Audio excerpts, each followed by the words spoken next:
सास का घूंघट। ये है देविका। देविका पढ़ी लिखी और मॉडर्न लड़की है, लेकिन उसकी शादी ऐसे परिवार में हुई है जो गांव में रहता है।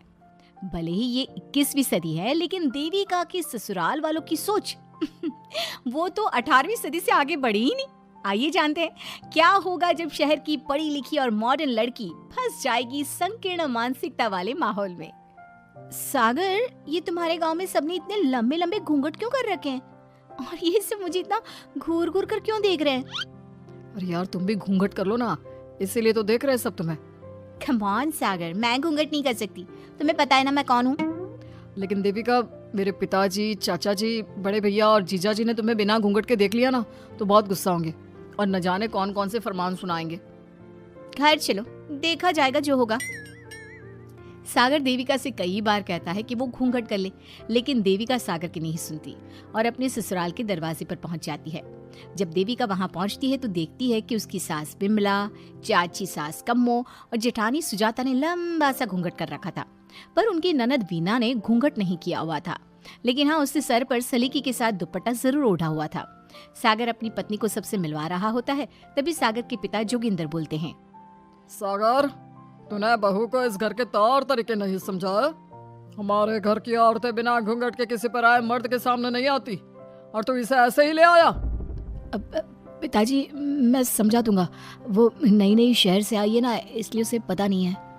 सागर की बात सुनकर उसके चाचा जी महेंद्र बोलते हैं, ये बात तो तुझे गांव में कदम रखते ही अपनी बीवी को समझानी चाहिए थी। हमारा गांव में बहुत नाम है। तेरी बीवी ऐसे गांव भर में घूमेगी तो क्या इज्जत रह जाएगी हमारी। ये बोलकर जोगिंदर और महेंद्र वहां से चले जाते हैं। शाम को घर की सारी औरतें खाने की तैयारी करती है। खाना तैयार हो जाता है, लेकिन घर की कोई भी औरत खाना नहीं खाती। बहुत रात हो जाती है, तब देविका कहती है, सासू माँ, खाना बने हुए तो देर हो गई, रात भी बहुत हो गई है, हम लोग खाना क्यों नहीं खा रहे हैं? अरे बहू, ये क्या बोल रही हो? हमारे यहाँ घर की औरतें तब तक खाना नहीं खाती जब तक घर के मर्द खाना ना खा ले। लेकिन इतनी देर हो गई, आप सबको भूख नहीं लग रही क्या? तभी देविका की जेठानी सुजाता कहती है, लग तो रही है, लेकिन यहाँ की यही रीत है, ये निभानी तो पड़ेगी ना। भाभी जी, ये रीत नहीं है, औरतों को प्रताड़ित करने का एक तरीका है। अगर इस घर के आदमी पूरी रात नहीं आए तो आप पूरी रात खाना नहीं खाओगी क्या? देविका ये बोलकर सीधा सागर के पास जाती है। सागर उसे समझाता है, देविका, यहाँ ऐसा ही होता है, तुम थोड़ा सब्र कर लो, पिताजी और चाचा जी आते ही होंगे, फिर हम सब खाना खाएंगे। सागर देविका को समझा ही रहा था, तभी देविका की ननद वीना आकर कहती है, सागर, खाना खाने आ जाओ, पिताजी और चाचा जी आ गए हैं। चलो देविका, तुम्हारा इंतजार खत्म हुआ। सागर खाने के लिए बैठ जाता है।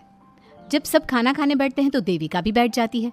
सागर धीरे से उसे कहता है, अरे देविका, ये क्या कर रही हो?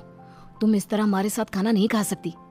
मगर क्यों सागर, मुझे भूख लगी है, सब लोग खा रहे हैं तो मैं क्यों नहीं खा सकती? ये हमारे घर का नियम है, पहले घर के आदमी खाते हैं और बाद में औरतें। लेकिन सागर, हमारे घर में तो ऐसा कोई नियम नहीं है। देविका और सागर में बहस छिड़ जाती है। तब सागर का बड़ा भाई कहता है, सागर, तेरी बीवी को एक बार में समझ में नहीं आता क्या कि इस घर की औरतें मर्दों के खाना खाने के बाद ही खाना खा सकती है? भैया, मैं देविका को यही समझा रहा था। मुझे तो लग रहा है कि इसके दिमाग में कोई बात ही नहीं बैठती एक बार में। भैया, मेरे दिमाग में बात तब बैठेगी ना जब आपकी बात कोई ढंग की होगी। अरे आखिर क्यों घर की औरतों को आप लोगों की बात खाना मिलेगा? हाँ, अब से पहले घर की किसी औरत ने घर के किसी मर्द से इस लहजे में बात नहीं की थी, इसलिए वो सब देविका की बात सुनकर हैरान रह गए। तभी सागर की जीजा और वीना के पति कल्याण जी कहते हैं, ये क्या है सागर, इस घर की दीवारों को औरतों की इतनी ऊंची आवाज सुनने की आदत नहीं है। अपनी बीवी को बोल जरा होश से काम ले और चुपचाप चली जाए। क्यों चली जाऊं मैं चुपचाप? इस घर की औरतें आपकी हर बात बर्दाश्त कर लेंगी, लेकिन मैं शहर की पढ़ी लिखी लड़की हूँ। आपके कोई भी फालतू के रीति रिवाज मैं नहीं बर्दाश्त करने वाली। इस तरह देविका ने सारे घर की औरतों के लिए मिसाल पैदा कर दी। जोगिंदर के घर में पहली बार किसी महिला ने विरोध का स्वर उठाया है। ये बात घर के किसी मर्द को बर्दाश्त नहीं हो रही है। तभी जोगिंदर कहता है, महेंद्र, मोहन, इस बेशर्म लड़की को कमरे में बंद कर दो और आज इसे कोई खाना नहीं देगा। अगर किसी ने इसे खाना दिया तो मैं उसे जिंदा नहीं छोड़ूंगा। महेंद्र और मोहन उसे कमरे में बंद कर देते हैं और उसे खाना भी नहीं देते। रात के 3 बज जाते हैं। भूख की वजह से देविका को नींद भी नहीं आती। तभी उसे कुछ महसूस होता है। ऐसा लग रहा है कोई दरवाजा खोल रहा है, लेकिन इतनी रात को कौन हो सकता है? कहीं सागर तो नहीं? देविका उम्मीद भरी नजरों से दरवाजे की तरफ देखती है, लेकिन दरवाजा खोलने वाला सागर नहीं बल्कि विमला और कम्मो है। माँ जी, चाची जी, आप दोनों? बहू ये ले, हम तेरे लिए खाना लाए हैं, खा ले। और ये बात ना तो किसी को बताना मत कि हमने तुझे खाना दिया है, नहीं तो हमारे मर्द मार मार कर हमारा बुरा हाल कर देंगे। माँ जी, आप यहाँ इतना घुट घुट कर क्यों रहती हो? देविका, अब तू भी इस घर की बहू है, तू भी हमारी तरह रहना सीख ले। इस घर के कायदे कानून अपना ले। इस घर के मर्द तो कभी बदलने वाले हैं नहीं बहू, तो तू ही बदल ले अपने आप को। माँ जी, बदलाव अच्छे के लिए हो तो हमें बदलना चाहिए, बेकार और बेतुकी बातों का तो विरोध करना चाहिए। दोनों ने देविका को समझाने की कोशिश की, लेकिन देविका ने उल्टा उन्हें ही समझा दिया। इसी तरह एक दिन देविका किसी बात पर जोर जोर से हंस रही थी, तभी देविका की सास विमला ने उसे टोकते हुए कहा, अरे बहू, तू इतनी जोर जोर से क्यों हंस रही है? हमारे घर की औरत इतनी जोर जोर से नहीं हंसती। विमला अपनी बहू को समझा रही थी कि तभी महेंद्र बोलता है, अरे कम्मो, कौन है ये औरत जो बेशर्मों की तरह जोर जोर से हंस रही है? तभी कम्मो और देविका बाहर आ जाती हैं। जी वो मैं हंस रही थी चाचा जी, अब आप लोग हंसने पर भी पाबंदी लगाओगे क्या?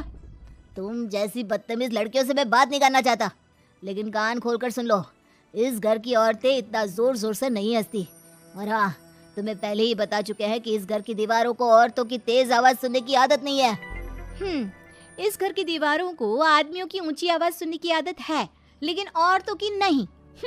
चाचा जी, आपके घर की दीवारें तो बहुत दोगली है। हर पाबंदी औरतों के लिए क्यों चाचा जी? औरतें ये नहीं कर सकती, औरतें वो नहीं कर सकती, औरतें सांस ले सकती है या उस पर भी पाबंदी है? चुप हो जाना बहू, मत बोल और घूंघट कर ले, ये तेरे चाचा ससुर है, थोड़ा तो लिहाज कर। कम्मो के समझाने पर भी देविका चुप नहीं होती। वो महेंद्र से ऐसे ऐसे सवाल पूछती है जिनका जवाब उसके पास होता ही नहीं। महेंद्र गुस्से से सागर को आवाज देता है। महेंद्र की आवाज सुनकर घर के सभी आदमी बाहर आ जाते हैं। जी जी चाचा जी, आपने बुलाया? अपनी मुंह जोर बीवी को यहाँ से ले जाने तो कुछ अनर्थ हो जाएगा। क्या हुआ चाचा जी? तेरी बीवी जिस तरह से मुझसे बात कर रही है, छोटे बड़े की तमीज नहीं है इसे। कम से कम 7 दिन तक ये कमरे से बाहर नहीं निकलनी चाहिए। अगर इसे मैंने कमरे से बाहर देख लिया तो किसी की खैर नहीं, समझे? पर मैंने कुछ गलत नहीं बोला, सागर जो सच है मैंने वही कहा है। देविका, चलो मेरे साथ। लेकिन सागर, मेरी बात तो सुनो। सागर देविका को वहां से ले जाता है। इसी तरह से कई दिन बीत गए। अब देविका अपने ससुराल में हर गलत बात का विरोध करने लगी, लेकिन जितना ज्यादा वो विरोध करती, उसके ससुराल वाले उस पर उतना ही ज्यादा अत्याचार करते। अब देखना यह है कि देविका अपने ससुराल वालों के अत्याचार को यूं ही सहती रहेगी। क्या उसके ससुराल में घूंघट में औरतों का दम इसी तरह घुटता रहेगा? अगर आप इन सवालों के जवाब जानना चाहते हैं ना, तो हमें कमेंट करके ज़रूर बताइएगा। और हमारी स्टोरी को लाइक, शेयर और चैनल को सब्सक्राइब करना ना भूलें।